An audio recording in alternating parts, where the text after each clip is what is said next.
ఓం నమ శివాయ నమ.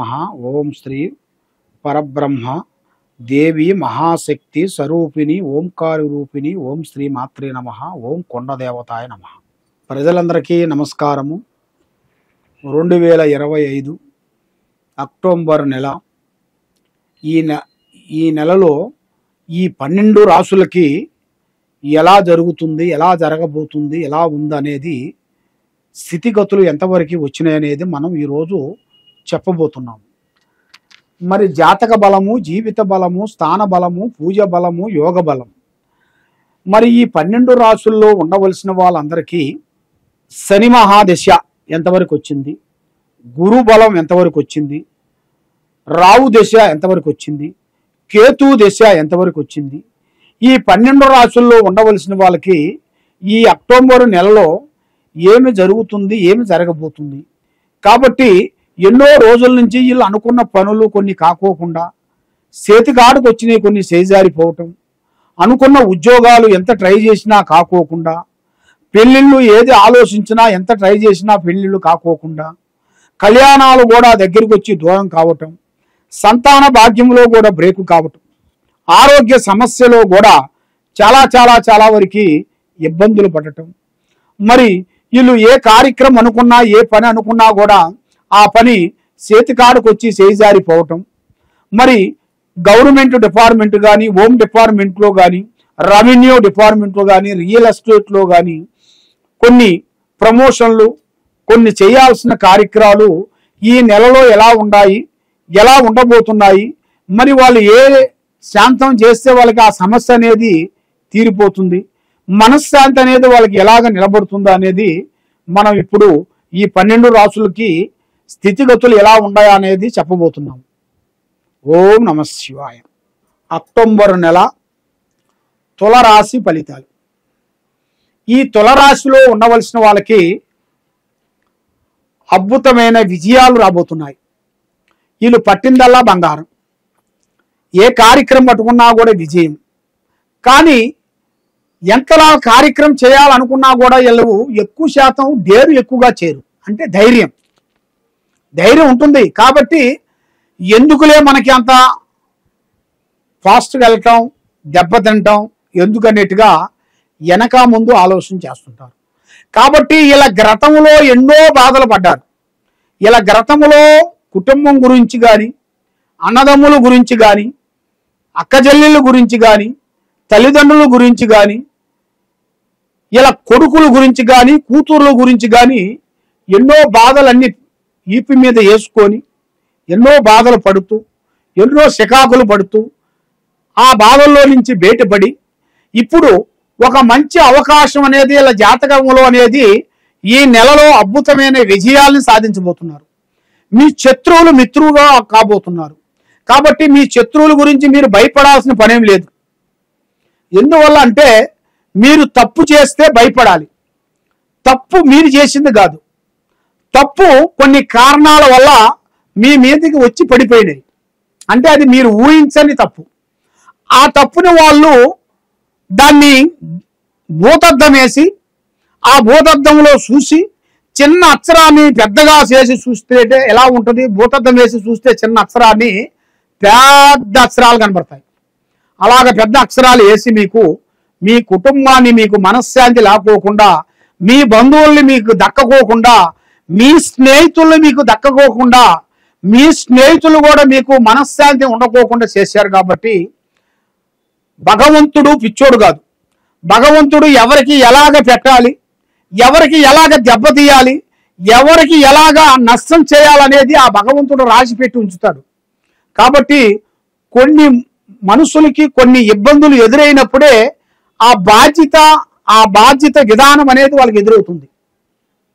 ఆ బాధ్యత విధానం అనేది వాళ్ళకి ఎదురైనప్పుడే వాళ్ళకి ఆ బలుపు అనేది వెలుగుతుంది. కాబట్టి పడ్డవాడు చెడ్డవాడు కాదు. కాబట్టి ఏ కార్యక్రమైనా, ఏ పనైనా కానీ ఆచితూచి అడిగేయండి. తొందరపాటు వల్ల ఎన్నో తప్పుడు నిర్ణయాలు తీసుకొని మీ లైఫ్ని చెడగొట్టుకొని, స్నేహితుల మాట విని, స్నేహితులతో కొంత చెడు స్నేహాలు చేసి, వాళ్ళు మీకు బానిసలు చేసి మీకు చెడు వ్యసనాలకి మీకు పరిచయాలు చేసి వాళ్ళ పరిచయాలతో మీకు మీ జీవితాన్ని మీరు డబ్బుని, మీ హోదాని, మీ స్నేహాన్ని, మీ బంధుత్వాన్ని మీరు దూరం చేసుకున్నారు. కాబట్టి మళ్ళీ మీకు ఈ అన్ని మీకు దక్కే మార్గాలు మీకు దగ్గరికి వచ్చేస్తున్నాయి. కాబట్టి యత్నము ప్రయత్నము అన్నాడు. మానవ ప్రయత్నం అనేది మనం చేయాలి. మానవ ప్రయత్నము మనం చేయింది ఏది కాదు. కాబట్టి అందరూ బాగుండాలి, దాంట్లో మనం ఉండాలని కోరుకునే మనస్తత్వం కలిగిన వాళ్ళే ఈ తులరాశి వాళ్ళు. ఈ తులరాశి వాళ్ళు ఎదుటి మనిషి మన గురించి అనుకుంటాడో అని ఎదుటి మనిషికి సాకారం చెయ్యాలని ఎన్నో విధానాలుగా బాధపడుతుంటారు. ఎన్నో కష్టాలకి, ఎన్నో ఇబ్బందులకి, ఎన్నో హాస్పిటల్కి, ఎన్నో డబ్బుల విషయాలు కానీ, ఎన్నో భూమి విషయాలు కానీ, ఎన్నో బంధుత్వాల్లో కొంచెం సమస్యలు వచ్చినా కూడా వీళ్ళు సాకారం ఎక్కువగా చేస్తుంటారు ఈ తులరాశి వాళ్ళు. ఎందుకని? మన బంధువులు, మన స్నేహితులు, మన బావ, మన స్నేహితులు, మన సడ్డుగులు, మన వియంకులు అనేది అభిమానం అనేది ఉంటుంది. ఆ అభిమానం వాళ్ళు వచ్చారు కాబట్టి వాళ్ళకి మనం ఏదో ఒక సాకారం చెయ్యాలి, ఏదో ఒక హెల్పింగ్ చేయాలి. చేయకోకుండా ఉంటే ఇక మనం ఉండి లేనట్టుకే అని ఈ తులరాశి వాళ్ళు ప్రజాసేవ ఎక్కువగా చేస్తుంటారు. ప్రజాసేవ అంటే ప్రజలకి హెల్పింగ్ చేస్తుంటారు. మరి అలాగా ప్రజాసేవ చేసే వాళ్ళందరికీ ఒక మంచి చేసేవాడికి మనం సహకారం చేయాలి. ఒక మంచి పని చేసేవాడికి మనం హెల్పింగ్ చేయాలి. ఫలానా బాధలో ఉండవలసిన వాడికి బాధపడుతున్నారు అన్నోడికి చేయించి పైకి లేపాలి. అలాంటి 4 పనులు చేస్తేనే వాడికి ఒక మంచి పేరు అనేది వస్తుంది. ఎందువల్ల అంటే ఒక మంచి పేరు రావాలన్నా, ఒక చెడు పేరు రావాలన్నా వాడి మనస్తత్వాన్ని బట్టి, వాడు చేసే ఒక మంచి పనిని బట్టి వస్తుంది. వాడు మంచి పనులు 10 చేసి ఒక పని చెడు చేసినా కూడా అది అమల్లోకి రాదు. నువ్వు 10 పనులు తప్పు చేసి ఒక పని మంచిగా చేసావనుకోండి, నీకు గుర్తింపు రాదు. అందువల్ల నీకు ఎంత ఆస్తి ఉన్నా, ఎన్ని భూములున్నా, ఎన్ని కోట్లు ఉన్నా, నువ్వు 10 తప్పులు చేసి ఒక మంచి పని చేసావనుకోండి, దానికి ఒక అర్థమే ఉండదు. ఎందువల్ల? దానికి నువ్వు చేసిన ఈ ఒక్క తప్పు వల్ల అన్ని పనులు కూడా, నువ్వు ఇంతకుముందు చేసిన పనులు కూడా ఎన్నో మంచి పనులు చేసావు, కానీ ఆ మంచి పనులు చేసావని అనుకోరు.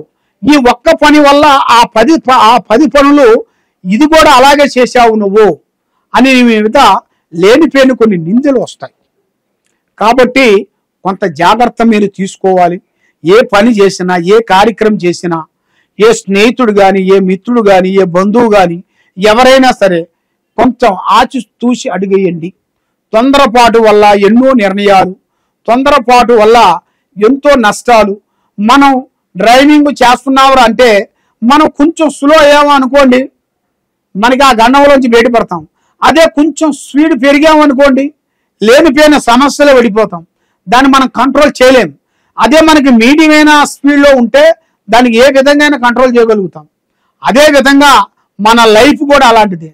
తొందరపాటు ఉండద్దు, నిదానం ఉండకూడదు, అంత పాజిటివ్ ఉండకూడదు, మీడియంలోనే పోవాలి. అదే లైఫ్ అనేది. ఆ లైఫ్ గురించి తెలుసుకున్నవాడే ధన్యుడు.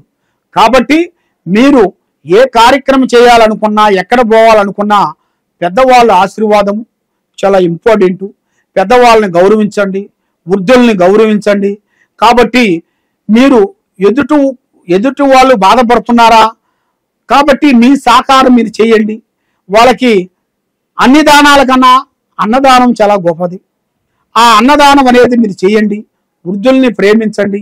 మీరు పూజించాల్సింది శ్రీ వెంకటేశ్వర స్వామిని మీరు పూజించండి. 7 వారాల పాటు మీరు పూజా బలం చేసినట్టుకైతే 100% మీకు సక్సెస్ అయ్యే మార్గాలు ఉన్నాయి. కాబట్టి మీరు ఎక్కడెక్కడో పోయి జ్యోతిష్యం చెప్పించుకొని నిరాశ చెంది ఉన్నారు. కాబట్టి ఈ కింద ఉండాల్సిన నెంబర్కి ఒకసారి సంప్రదించండి. సర్వో జనా సుఖినో భవంతు. ఓం నమః శివాయ నమః.